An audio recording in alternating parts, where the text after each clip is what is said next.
ओम सार्थ श्री एकनाथी भागवत अध्याय 13 श्लोक 27। तीन गुणांच्या तीन वृत्ती असतात। जागृती ही सत्वगुणाची रजोगुणापासून स्वप्नावस्था प्राप्त होते आणि सुषुप्ती ही केवळ तमाची असते। हे पहा, ह्या तिन्ही अवस्था बुद्धीमध्ये दृढतर जळून राहिलेले असतात। त्यांचा जीवाशी काही संबंध नाही। तो जीव साक्षी रूपाने वेगळाच असतो। जर जीवाच्या अंगाला अवस्था जडून राहील तर तो त्या अवस्थेमध्ये बुडेल। तिन्ही अवस्थांचे साक्षीत्व सुद्धा त्याला घडू शकणार नाही। याकरिता त्या अवस्थांची स्थिती ऐक। जागृतीमध्ये स्वप्न नसते, म्हणून स्वप्न हे जागृतीला जाणत नाही, हे लक्षात ठेव। सुषुप्ती ही जागृती आणि स्वप्न ह्या दोहोंनाही जाणत नाही, म्हणून त्या दोघेही सुषुप्तीचे भान जाणत नाहीत। बरे, जीव ह्या अवस्थांचा अभिमानी म्हणावा तर हेही जीवाला घडत नाही। विश्व, हा देह मी व हे विषय माझे असा जागृतीत अभिमान वाहणारा जीव ही तिघे तीन अवस्थांचे अभिमानी होत। जो ज्या अवस्थेचा अभिमानी असतो तो त्या अवस्थेबरोबरच तद्रूप होऊन जातो। पण जीव हा तिन्ही अवस्थांचा साक्षी असून त्या साक्षीत्वाच्या नात्याने वेगळाच असतो, म्हणून तो काही अवस्थाभिमानी नव्हे। येथे जीव म्हणजे जो देहातून निराळा, गुणाहून निराळा, तिन्ही अवस्थाहून निराळा, केवळ द्रष्टा, साक्षी आणि जो खरोखर जाणता तोच होय। जीवाला जर अवस्थाभिमान नाही म्हणावा तर तिन्ही अवस्था भोगतो कोण? मी निजलो, मी जगलो, मी स्वप्नावस्था पाहिली असा प्रत्यक्ष अनुभव स्वतः जीवच बोलत असतो। हा जीवाचा स्वभावच आहे असे म्हणाल तर त्यातील अभिप्राय सांगतो ऐक। श्लोक 28। जो खुशाल झोपड्यावर बसलेला असतो तो आपण न हालताही हालतो, त्या आनंदाने वर खाली झोके खातो व आपल्याच हौसेने झोपड्याबरोबर हालत राहतो। तो मोठमोठाले झोके घेत असला तरी त्यावेळी वस्तुतः केवळ झोपाळात जलद हलत असतो आणि बसणारा असतो तो आपल्या ठिकाणी स्थिरच असतो। तो फक्त मी हलतो असे मानतो। जीवाला तशीच अवस्था झालेली आहे। ज्याप्रमाणे स्वप्नामध्ये घर, बायको वगैरे सर्व आपलीशीच वाटतात, त्याप्रमाणे अहम ममतेच्या अभिमानानेच तिन्ही अवस्था मीच भोगतो असे तो मानतो। लोखंडाचे काम घडविताना लोखंडाचे अग्नीशी तादात्म्य झाल्यामुळे लोखंडावर घातलेले घाव प्रत्यक्ष विस्तवाच्याच माथ्यावर बसलेले दिसतात। त्या अग्नीच्या संगतीनेच खरोखर लोखंडाचे काम घडते आणि मोडते, परंतु अग्नी हा घडतही नाही आणि मोडतही नाही। त्याच रीतीने जीवही इथे राहिलेला असतो। ज्याप्रमाणे अग्नीशिवाय लोखंड घडत नाही, त्याप्रमाणे आत्म्याच्या संयोगाशिवाय बुद्धी ही केवळ जड व वेडी आहे। आत्म्याशिवाय तिला कोणतीच कर्मक्रिया कधीही करता येणार नाही। लोखंड घडवूनही अग्नी हा काही घडविणारा नसतो, त्याप्रमाणे कर्म करूनही जीव अकर्ताच असतो। तरी पण वृत्तीबरोबर त्याचे तादात्म्य झाल्यामुळे करता तो मीच असे मानतो। जीवाने आपल्या प्रकाशाने वृत्तीला प्रकाशित केले आहे आणि ती वृत्तीच या जीवाला अनेक प्रकारच्या अवस्था आपल्या स्वभावानुरूप देत असते। सूर्यामुळेच पाणी प्रकाशित होते, त्या पाण्यानेच सूर्याचे प्रतिबिंब तयार केले आहे आणि त्या पाण्याच्या खळाळीप्रमाणे किंवा स्थिर प्रमाणे ते सूर्याचे प्रतिबिंब पाण्याच्या कंपानुसार चळचळा कापते किंवा स्थिर राहते। सूर्याचे राहणे नेहमी आकाशात आहे, त्याला पाण्याने खाली आणले, त्याप्रमाणे वृत्ती या आपल्या नावालौकिकाप्रमाणे मुक्तांनाही बद्ध करून दाखविते। आत्म्याने वृत्तीला प्रकाशित केलेले असते, पण त्याच वृत्तीमुळे आत्म्याला जीवपणा येतो। त्या जीवाला जीवपणामुळे देहाची ममता जडते आणि त्यामुळेच तो प्राप्त झालेल्या सुखदुःखांचा उपभोग घेतो। तात्पर्य, वृत्तीच्या संगतीनेच विषयांची आसक्ती वाढते आणि त्यामुळेच खरोखर जीवाला संसार बंधन प्राप्त होते। अशा रीतीने गुण आणि चित्त यांच्या विषयासक्तीने जरी जीवाला बंधन प्राप्त झाले तरी वैराग्य भावनेने व गुरुच्या कृपेने विषयवृत्ती आवृत असावे। आता गुरुकृपेची गोष्ट ऐक। जो मी निरंतर तिन्ही अवस्थांमध्ये ज्ञानस्वरूप आणि गुणांपासून अलिप्त, त्या मला ती गुरुकृपा आत्मज्ञानाच्या योगे करूनच अभ्यासाकडे वळविते। अभ्यासाची गोष्ट तर काही विलक्षणच आहे। तो आत्मज्ञानाने उपदेशाच्या रूपाने विषयवृत्तीच्या मागे पुढे माझे ज्ञान स्वरूपच दृष्टीला दाखवित असतो। मी तर सदोदित ज्ञान स्वरूपच आहे। मी सर्वांमध्ये सर्वस्वी व्यापलेला आहे। त्यामुळे गुरु हा शिष्याच्या वृत्तीला माझ्या आत्महितच दाखवून देतो। अरे, लुगडे हे स्वतःहून पूर्णपणे निराळे करण्याचा प्रयत्न करू लागले असता त्या ठिकाणी ती कृतीच लाजून नष्ट होते, कारण त्याच्या आत बाहेर सर्व सुतच असते। त्याप्रमाणे साधकांना जे विषयांचे भान असते तेही माझ्या स्वरूपात भिन्न असत नाही, कारण सर्व ज्ञानाचे स्वरूप माझा मीच आहे। त्यात नाम, रूप, वर्ण ह्यांचा भेद नाही किंवा कर्म, कर्ता अथवा कर्माचा वादही नाही। ओंकारसह वर्तमान, ज्यात वेद बुडाले असा केवळ शुद्ध एक मीच आहे। तेथून भ्रमासह वर्तमान, भ्रांती पळून गेली। क्रियेसह वर्तमान, प्रवृत्ती गळून पडली। निवृत्ती लज्जेनेच विरून गेली आणि वृत्ती स्वस्वरूपामध्ये एकरूप होऊन राहिली। सूर्योदय झाला की तो अंधाराला सर्वस्वी गिळून टाकतो, काजव्याला तर गळा दाबून ठार करून टाकतो व नक्षत्रांचे समुदाय त्वरित नाहीसे करतो। त्याप्रमाणे माझ्या स्वरूपाची प्राप्ती झाली की मायेची स्फूर्तीच मावळते, प्रवृत्ती आणि निवृत्ती लज्जेने नाहीशा होतात आणि आत्मानंदाने नित्य तृप्तीच होते।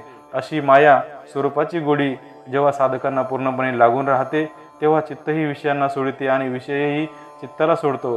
देठाला लागून जी फळे वाढतात तीच पिकावयाच्या वेळेला देठापासून वेगळी होतात।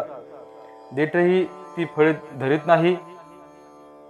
किंवा दही घुसळून लोणी काढले आणि ते पुन्हा ताकात घातले तर ते ताकापासून निराळे राहते, त्याप्रमाणे चित्तही विषयांपासून अलिप्त राहते।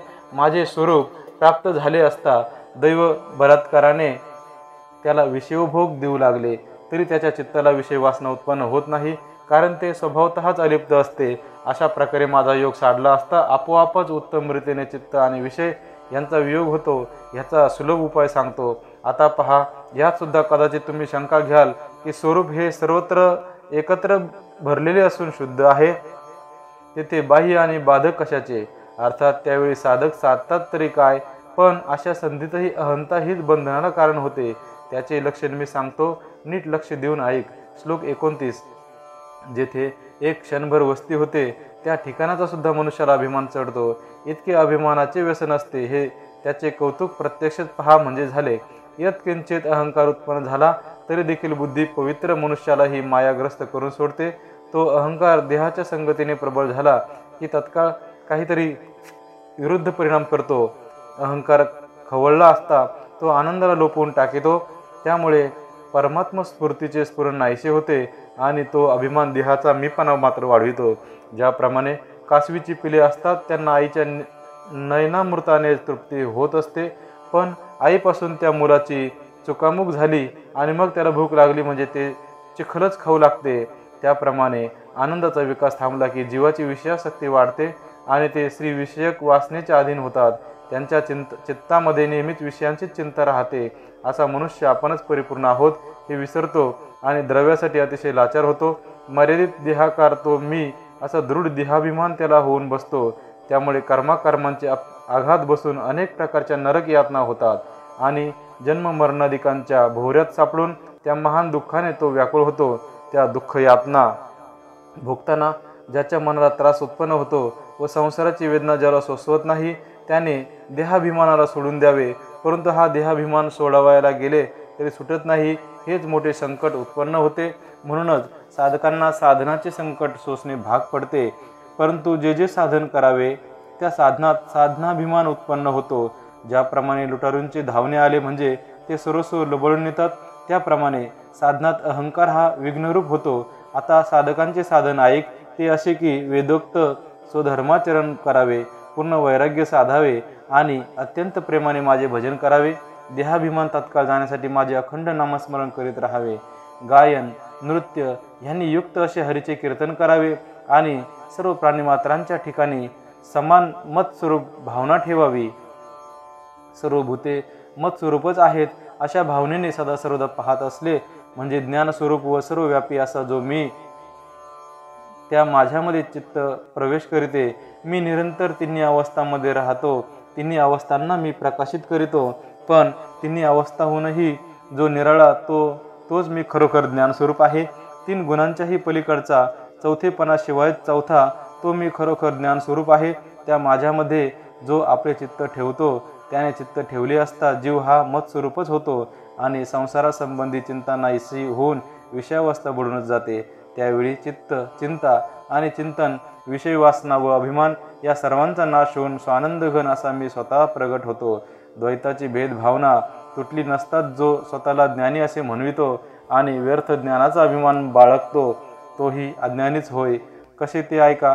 श्लोक 30, अनेक वर्ण, अनेक व्यक्ती, निरनिराळी गोत्रे, निरनिराळ्या जाती, अधम व उत्तम असे विधींचे प्रकार ह्यामुळे चित्तामध्ये दृढतर भेद उत्पन्न होतो। काळा मी गोरा मी, काळा सावळा मी, उत्तम ज्ञानाने श्रेष्ठ तो मी, उत्तम पवित्र कृती माझीच, माझे कुल श्रेष्ठ व मी उत्तम कुलवान, असा भेदाभेद मनात उत्पन्न झाला असता अद्वैत सांगणारी श्रुती पाहून किंवा शास्त्रार्थांच्या युक्ती ऐकूनही ज्या साधकांच्या मनातील भेदाची निवृत्ती होणार नाही, त्याचा ज्ञानाभिमान व्यर्थ होय, त्याचे कर्माचरण व्यर्थ होय, तो जागा असतानाच निजलेला म्हणून समजावे, त्याला जागेपणाच नाही. जो दृढ देहाभिमान बाळगणे तेच जणू काय धोत्र्याचे बीज होय, ते सेवन करून मनुष्य अत्यंत भ्रमात पडला म्हणजे अविद्यारूप लांबलचक स्वप्न पाहत बसतो. झोपेत बरळलेल्या शब्दांनी काही अर्थ निघत नाही, त्याप्रमाणे केवळ पठण केले असता परमार्थ प्राप्त होत नाही. इतकेच नव्हे तर श्रुतीशास्त्रांचा खरा शास्त्रार्थही त्यांना समजत नाही. नित्य वेदाध्ययन करतात, अरण्य ब्राह्मण सूत्र निरुक्त म्हणतात, पण काम क्रोधांची जर निवृत्ती होत नाही तर त्या पठणाने परमार्थाची प्राप्ती कधीच व्हावायची नाही. देहाभिमान धरून आणि भेददृष्टी ठेवून कोट्यवधी वेदशास्त्री पठण केले असताही भेददृष्टी गेली नाही तर परमार्थाची भेट व्हावायची नाही. जो स्वप्नातल्या स्वप्नातच जागा होतो व स्वप्नातच वेदशास्त्र पडतो, तो जागा आहे म्हटले तरी निजलेलाच होय. त्याप्रमाणे शास्त्रज्ञांचा व्यवहार होतो. देहाभिमानासह सर्व भेदभावना जोपर्यंत पूर्णपणे गेली नाही तोपर्यंत आत्मज्ञान प्राप्त व्हावायचे नाही, कारण भेद हाच मोठे बंधन होय. सनकादिकांची शंका लक्षात घेऊन सर्व लोकांस नीट कळेल अशा रीतीने वेदाचा विभाग नीट रीतीने देव सांगू लागला. ती आशंका अशी, सर्व भेद स्वतःच प्रगट करून तुझा वेद गर्जना करीत उठलेला आहे. भेद हा मुळी वेदानेच प्रतिपादन केलेला आहे आणि वेदाचे म्हणणे तर खोटे असत नाही. वेदाचे वचन हेच खरे आहे, ते अवश्य मान्य केलेच पाहिजे असे तुझेच सांगणे आहे. तेव्हा तो वेद लटका कसा म्हणावा? वेदाज्ञेचा नियम म्हणजे सर्वात श्रेष्ठ. वेदानेच क्रिया व कर्म ह्यांचे प्रतिपादन केलेले आहे. सर्व वर्णाश्रम आपले स्वधर्म वेदाच्याच बळावर चालवितात. वेद लटका असे जो म्हणेल तोच खरोखर वेदबाह्य होय. हे तूच सांगितले आहेस, तो वेद खोटा आहे कसे मानू? आशंकेचे उत्तर, अशी शंका घ्याल तर त्याविषयी मीच तुम्हाला वेदवचनातील निरनिराळ्या भागांचा विचार नीट सांगतो. अविद्यात्मक भेद ज्याच्यापाशी प्रबळ झालेला असतो त्यालाच मी हा वेदाचा नियम लावून दिलेला आहे. परंतु ज्या भक्ताला माझ्या स्वरूपात पूर्ण ऐक्य लाभलेले असते त्याच्यापाशी वेद वचने लाचार होतात. वेद म्हणून जितका आहे तितका 3 गुणांनी व्याप्तच आहे आणि अभेद भजनाने भक्त हा निर्गुण झालेला असतो. तेव्हा त्याला माझ्या आज्ञेमुळे वेदाचे निर्बंध मुळीच चालत नाहीत. राजाचा जीवलग नोकर असला तरी त्याला दारातला पहारेकरी कधी अटकाव करीत नाही, किंवा एखाद्या दासीला जर राजाची मांडी बसवायला मिळाली तर मोठे मोठे प्रधानादी लोकसुद्धा तिला मान देतात. आपल्या कन्येला आईसुद्धा शिकवित असते की लोकांचे देखत मात्र नवऱ्याविषयी लाजावे, परंतु एकांतात पतीची गाठ पडली असता सर्व लाज सोडून द्यावी. वेदांची भेदभावना प्रबळ असते तोपर्यंतच वेदाचे वचन दुर्लभ्य असते. पण माझे हे जे अभेद भावना धरणारे भक्त असतात त्यांना कोणतेच विधान बाधक होत नाही. ज्याप्रमाणे सूर्योदयापुढे चंद्र आपल्या तेजाने फिका पडतो त्याप्रमाणे आशा हीच अविद्यारूप बाधक होते. ती छेदून टाकली असता वेदवाद बाधत नाही. श्लोक 31. गुरुकृपेच्या योगाने जो ज्ञान संपन्न होतो त्याला देहाची भावना बाधक होत नाही. त्याला प्रपंचाचे दर्शन मिथ्या होते आणि त्याने कर्मे केली तरी त्या योगाने त्याच्याकडे कर्तेपणा येत नाही. वर्ण आणि आश्रम हे अज्ञानानेच निर्मिलेले आहेत, तेव्हा त्यातील क्रियाकर्मही अज्ञानात्मकच असते. म्हणून त्या वर्णाश्रमातील जो वेदोक्त धर्म जो अज्ञानालाच अविद्येने भ्रम उत्पन्न करतो, परंतु ज्ञान संपन्न भक्त असतात त्यांच्या ठिकाणी ती अविद्या मुळीच नाही. मग त्यांच्यामध्ये वेदाचे विधान शिरण्याचे कारण काय? आंब्याला जोपर्यंत फळे आलेली असतात तोपर्यंतच त्याला दक्षतेने राखण राहते, पण फळे हाती आली की आपोआपच राखण निष्फळ ठरून उठते. त्याप्रमाणे जोपर्यंत अज्ञानाचे बंधन आहे तोपर्यंत वेदाचे विधान आहे ते अज्ञानच नाहीसे झाले असता विधीने ते ठिकाण सोडलेच म्हणून समजावे. अज्ञान नष्ट होऊन देहाने वागू लागले असता देहपणा हा देहाचा हेतूच राहत नाही. पण काही घडावायचेच नाही असे म्हणाल तर तेही सांगतो ऐका. स्वप्नातील देहाधिक प्रपंचाचा भास स्वप्नामध्येच काय तो खरा असतो. काही संस्काराने स्वप्न पडूनही जागे झाल्यावर ते सर्वच निष्कारण असे वाटते. एखादा मनुष्य स्वप्नामध्ये राज्यपद पावला किंवा वाघाच्या तोंडात सापडला अथवा त्याला द्रव्याधिकांचा लाभ झाला, अमूल्य रत्ने मिळाली, तरी त्याचे सुख, दुःख किंवा हर्ष जागा झाल्यावर नाही, त्याप्रमाणे ज्ञात्यालाही आत्मज्ञानाच्या योगाने अज्ञानात्मक असे काही बाधक होत नाही. देहामध्ये असूनही विदेह स्थिती धारण करता येईल अशा ज्या ज्ञानदायक युक्ती आहेत, त्या भेदाचा नाश करण्याकरिता तुम्हाला आता मी स्वतःच सांगेन, असे श्रीकृष्ण म्हणाला. श्लोक 32. तिन्ही अवस्थांमध्ये देहात आत्मा हा एकच असतो. तोच देहामध्ये विदेशी असून सर्वांचा साक्षी आहे. मी मूल होतो, तोच तरणा झालो आणि आता म्हातारपणाला आलो, अशी वयाची साक्षी आपली आपणच पाहत असतो. जागृतीमध्ये असताना नाना प्रकारचे सुखोपभोग अनेक प्रकारांनी पाहिले तसे भोगतो आणि तेच सर्व स्वप्नांमध्ये आपल्या हृदयात नीट रीतीने पसरतो. जागृतीमध्ये भोगाचा जो संस्कार घडलेला असतो त्याचा स्वप्नामध्ये विस्तार होतो. स्वप्नामध्ये मनोमयच विश्व उत्पन्न करून आपल्या हृदयामध्ये त्याचाच व्यवहार वाढवितो. हत्ती, घोडे, गाढव, पुरुष, पर्वत, किल्ले, पुरे, नगरे, मोठमोठ्या नद्या, समुद्र इत्यादी वासनेचे वैचित्र्य स्वप्नामध्ये पाहतो. तोच सुषुप्तीमध्ये जागृतीही नाही आणि स्वप्नही नाही, अशा स्थितीत अंतःकरणही लीन करून अहंकाराशिवाय राहतो.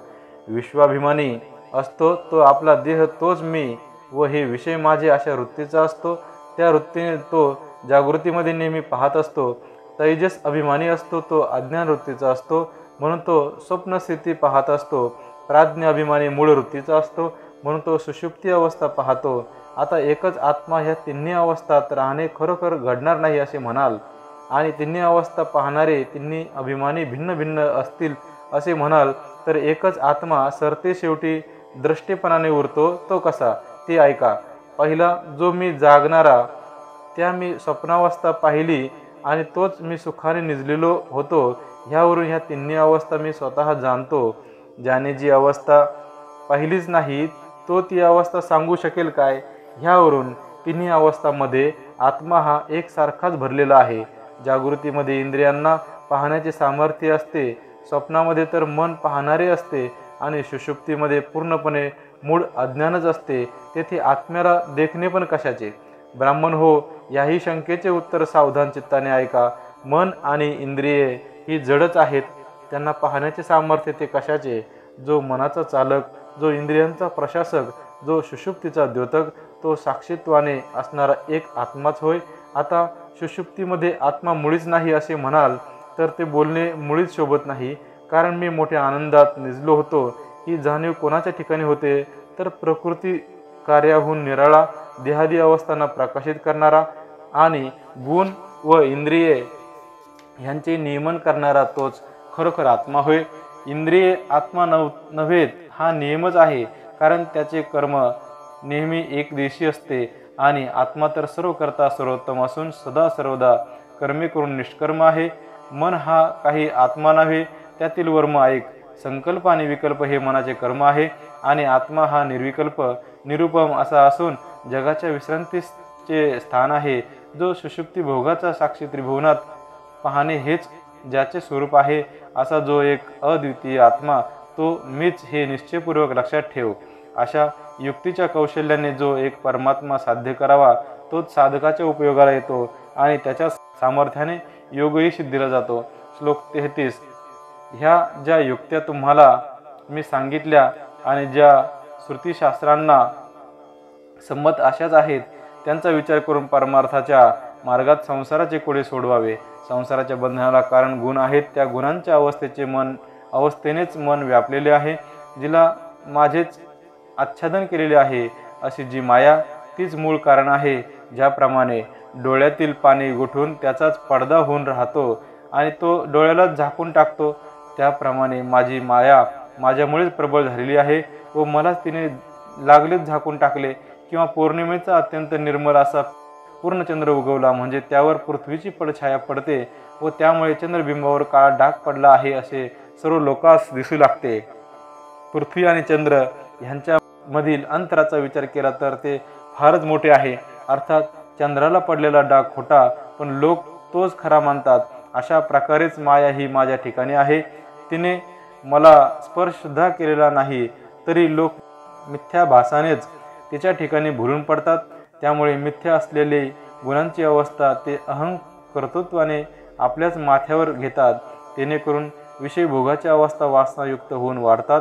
एकंदरीत दोन्ही देहाचे बंधन जीवाला मिथ्यास लागलेले आहे। ह्याकरिता त्याचे छेदन करण्यासाठी माझ्या ज्या युक्ती आहेत त्यांचाच विचार करावा। युक्तीचे केवळ अनुमानच करीत राहिले असता त्यामुळे अनुमानिक ज्ञान होते, त्याने अविद्येचे बंधन तुटत नाही। म्हणून साधू संतांची सेवा करावी। साधूमध्ये सुद्धा परिपूर्ण साधुत्व एका सद्गुरूच्याच ठिकाणी असते। ह्याकरिता सद्गुरूच्या चरणांची सेवा करावी। त्या सेवेने संसार बंधन तुटते, कारण सद्गुरू हेच खरे साधू व सज्जन असतात। त्या साधूची सुरस वचने श्रुतीच्या अर्थाचा उपदेश करतात, त्यामुळे ज्ञानरूपी खड्ग प्राप्त होते आणि ते बुद्धीच्या हातात द्यावयास सापडते।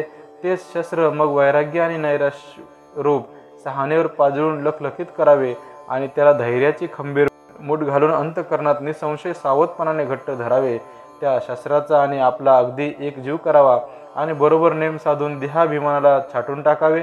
जो सर्व संशयाचा मूळ गड्डा, ज्याच्या योगाने देह दुःख उत्पन्न होते, ज्याच्या योगाने सदोदित विषयांचाच छंद घडतो, जो काम व क्रोध यांचे पोषण करीतो, जो तिन्ही गुण वाढवितो, जो शुद्ध आत्म्याला जीवपणा आणतो, ज्याच्या योगाने जीवाला दुर्निवार जन्ममरण लागून राहिले आहे, जो सर्व अनर्थांचा दाता, ममता ही ज्याची लाडकी मुलगी असा हा अभिमान आहे। माया हीच आई ममतेला वाढविते आणि तिच्या सामर्थ्यावर हाही इतका माजून राहतो।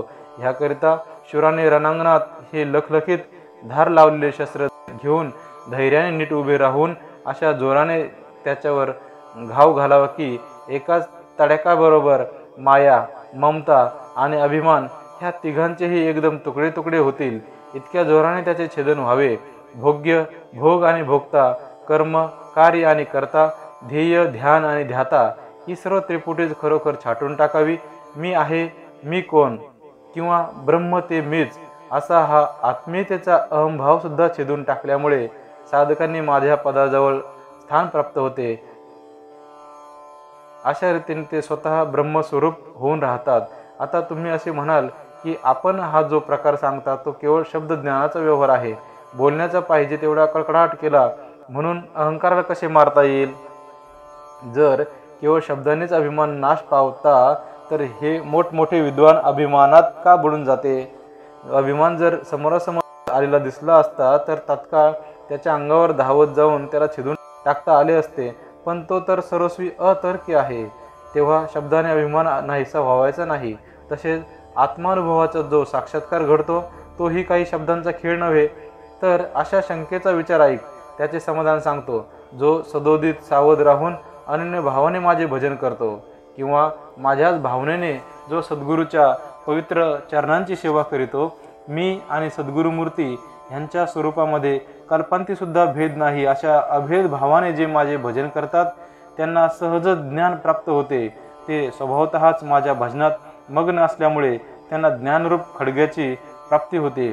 ज्या शस्त्राचे तेज पाहून काळाच्या हृदयात सुद्धा कापरे भरते, ते शस्त्र आपोआप त्यांच्या हाती लागते। त्या शस्त्राच्या भीतीनेच माया, ममता व अभिमान ही जीवाला सोडून पूर्णपणे पळून जातात असे समज। अहम, ममता व अविद्या ह्यांना पूर्णपणे मारण्यासाठी घाव घालण्यास तयार व्हावे, तर भीतीने आपणच ती पळून गेल्यामुळे अहम ममतेला मुळी स्थळच राहिलेले नाही व अविद्येलाही अस्तित्व नाही असे दिसून येते। उत्तम भक्तिभावाने जे माझे भजन करावयाचे ते केले असता एवढे ज्ञान प्राप्त होते। येथे मन अशी शंका घेईल की भजन कोठे करावे, कारण तुझे स्वरूप अतर्क्य, अत्यंत सूक्ष्म आणि निर्गुण आहे असे आहे, तेव्हा तुझे भजन करावयाला स्थान कोणते तेच आम्हाला कळत नाही। अशी कल्पना जर मन करील तर त्याचे उत्तर नीट लक्ष देऊन ऐक। अत्यंत सुलभ असे भजन स्थान मी तुला सांगतो ते ऐक। कोट्यवधी पर्वत ओलांडून न जाता, गिरी गह्वरात न शिरता, दूर जाऊन यातायात न करिता ज्या ठिकाणी सदा सर्वदा माझी भेट होते, जेथे मी पुरुषोत्तम राहत असतो, ते भजन स्थान केवळ निरुपम आहे। माझी प्राप्ती होण्याकरिता ते भक्तांचे अत्यंत सुलभ असे विश्रांतीचे स्थान आहे। सर्व सुखाचे विश्रांती स्थान असा जो आत्माराम तो आपल्या हृदयात सर्वता समभावाने राहतो, त्या ठिकाणीच प्रेमाने त्याला भजावे। ब्रह्मदेवापासून तो माशीपर्यंत सर्वांच्या हृदयात एक मीच आहे हे तो जाणतो तो भाग्यवान होय। आणि माझ्या प्राप्तीला हेच भजन उत्तम होय, ज्या मज हृदयस्थाच्या तेजाने मन बुद्ध्याधिक वागतात, ज्या माझ्या स्फुरणाच्या स्फूर्तीने सविस्तर ज्ञान पायाजवळ येते, त्या मज हृदयस्थाच्या ठिकाणी कोणीच भजन तत्पर होत नाही आणि बाह्य उपायांनी व्यर्थ थकून जाऊन लोक अनेक प्रकारच्या संकटांत मात्र पडतात। अशा लोकातही कोणी एखादा दैववान आपल्या भाग्याने अत्यंत थोर असा असतो आणि तोच माझ्या हृदयस्थाचा विचार करून निश्चयाने माझ्या भजनी लागतो। त्याने मज हृदयस्थाचे भजन केले असता ज्या ज्ञानाने अधपात होत नाही असे माझे संपूर्ण वैराग्ययुक्त आत्मज्ञान तो पावतो। त्या ज्ञानाच्या भयानेच धास्ती घेऊन अभिमान पळून जातो। ते आपले ज्ञान जे सदोदित मज हृदयस्थाचे भजन करतात त्यांना मी देतो। ज्या ज्ञानाची ज्ञान सिद्धी झाली असता सर्व आधी व्याधी नाहीशा होतात आणि खरोखर सर्व संशयही पळून जातात, त्या ज्ञानाच्या योगाने भक्त आत्मपदाला पोचतात। म्हणूनच बलवान वीराने लखलखित शस्त्राने संशय कडाकड छेदून टाकावा असे मी मोठ्या आग्रहाने सांगितले। ह्यावर मनात असे येईल की खरोखर संसार प्राप्त झाला असता हातात शस्त्र घेऊन त्याला कोणत्या युक्तीने छेदावायचे, तेव्हा संसार म्हणून जितका आहे तितकी सर्व भ्रांती आहे हेच दृष्टांत रूपाने सांगण्यासाठी पुढच्या श्लोकातील सुरस भाषण श्रीकृष्ण स्वतः सांगत आहेत। श्लोक 34। देहापासून तो अहंकारापर्यंत जे पिंड ब्रह्मांड भासते तो मनाचाच सर्व विलास आहे। संसार हा मिथ्याच होय। ज्याप्रमाणे झोपेमध्ये स्वप्नात मन हे स्वतः सर्व त्रिभुवन पाहते, त्याप्रमाणेच अविद्या हे संसार रूपी लांबलचक स्वप्न उत्पन्न करते, जे एका स्वरूपाचे असून निराळ्या स्वरूपाचे पाहतात त्याला आभास असे म्हणतात। शिंपीमध्ये रूपे असल्याचा भास होतो, दोराला मोठा सर्प असे म्हणतात, किंवा केवळ सूर्याचे किरण असतात त्या ठिकाणी मृगजळ पाहतात। त्याप्रमाणे केवळ शुद्ध वस्तू जे परब्रह्म त्यालाच भ्रमिष्ठ लोक संसार असे म्हणतात। पण त्या आरोपाला कारण खरोखर मीच स्वतः आहे। कोणती गरगळा वाटोळी फिरवली म्हणजे अग्नीचे कडे झाल्यासारखे दिसते, ते अग्नीच्या तेजामुळेच भासते। त्या अग्निचक्राचा विचार केला असता अग्नी हा सत्य असतो आणि त्याचे कडे ही मिथ्या असते। त्याप्रमाणे संसाराविषयी विचार केला तर ब्रह्म हे सत्य आणि संसार हा मिथ्या आहे। त्या संसारातील अधिदैविक, अधिभौतिक आणि आध्यात्मिक इत्यादी सर्व विश्वाच्या कोलतीप्रमाणे होत असे समज। ते 3 गुणांनी झालेले मायाचेच परिणाम होत। कोलिताच्या परिभ्रमणाच्या भासामुळे आणि त्याच्या फिरण्याच्या वेगामुळे ते कोलित चक्रासारखे दिसते, ते क्षणमात्र दिसते व क्षणमात्रात नाहीसे होते। त्याप्रमाणे हा संसार आहे। जोपर्यंत परिभ्रमण वेगाने चालू असते तोपर्यंतच कोलिताचे कडे दिसते, ते परिभ्रमण नाहीसे झाले की ते कड्याचे स्वरूपही नाहीसे होते। त्याप्रमाणे जोपर्यंत भ्रम असतो तोपर्यंत संसार हा खरा असा भासतो। तो भ्रम सहज गेला की संसार पाहू लागले असताही दिसत नाही। देह हा मी, बायका मुले माझी हेच भ्रमाचे मुख्य सूत्र, ते छेदन केल्याशिवायच शूद्र लोक मुक्त असल्याचा अहंकार मिरवितात। अशा प्रकारे हा संसार मायामय आहे हा निश्चय समजून घेऊन त्यावरील आसक्ती सोडून शांती कशी स्वीकारावी तो प्रकार सांगतात। श्लोक 35। पूर्वीच्या भजनाच्या अभ्यासाने सहजच दृष्टीही पवित्र होते आणि संसारात्मक त्रिपुटीही मिथ्या आहे असा दृढनिश्चय अंतःकरणात होतो। त्यावेळी संसारात्मक त्रिपुटी सोडून दृष्टी शांत केली असता ज्याप्रमाणे अलंकार हे सुवर्णाच्या रूपाने दिसतात त्याप्रमाणे माझी हृदयस्थाची भेट होते। तेव्हा दृश्य, द्रष्टा आणि दर्शन हे त्रिपुटीचे भान सोडून देऊन तीच धारणा आणि तेच ध्यान असे समजून त्यात समाधान मानावे। तेच आपण स्वतःला साध्य होण्याकरिता सर्व आशा सोडावी। वाणीने अत्यंत मौन धारण करावे, देहाचे व्यापार आवरून धरावे, वेदशास्त्रांचा मोठा पसारा सोडून द्यावा, तोंडाच्या वादाची रिकामी बडबड सोडून द्यावी आणि जेणेकरून आशेचे मूळ समूळ उच्छेदन होईल अशी भगवंताची दृढ भावना धारण करावी। काया, वाचा आणि मन यांना आपण नीटपणे आवरून धरावे। आत्मस्वरूपाचे लक्ष सुटू देऊ नये।